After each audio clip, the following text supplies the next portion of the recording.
చెప్పండి అమ్మా, ఏమైంది? బాగా ఫీవర్ సార్, విపరీతమైన ఒళ్ళు నొప్పి. ఏజ్ ఎంతమ్మా మీకు? సార్ చెప్పలేను సార్. అయ్యో, అంత సిగ్గుపడతావేందమ్మా? మీ వయసే కదా అడిగినాను.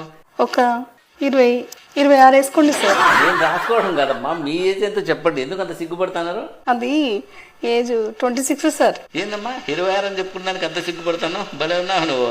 సరే, మందులు రాసిస్తాను. కాకపోతే మందులు చాలా పవర్ఫుల్, ముసలి వాళ్ళు అయితే తట్టుకోలేరు. అంత పవర్ఫుల్లా? అయితే 35 వేసుకొని డోస్ తగ్గించండి సార్. సర్లే, ఇప్పుడు డోస్ తగ్గిస్తాను. కానీ ఈ డోస్ కూడా 40 ఏళ్ళ లోపల తట్టుకుంటారు, వయసు అయిపోయిన వాళ్ళు తట్టుకోలేరు. ఇప్పుడన్నా కరెక్ట్ చెప్పు, 35 కదా నీకు? ఎందుకు సార్ అంత పవర్ఫుల్ మందులు?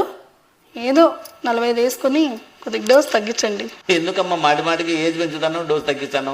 కరెక్ట్ ఏజ్ చెప్పు ఇప్పుడన్నా. Correct sir, last and final 50 రాసుకోండి. ఇంకా అంతకంటే పెంచలేను. రాసిస్తే రాసేయండి, మందులు లేకపోతే లేదు. ఏందమ్మా 50 ఏళ్ళ 26 అని చెప్పి బేరం మొదలు పెడుతుంది. భలే ఉన్నావు. వయసు రాయకండి.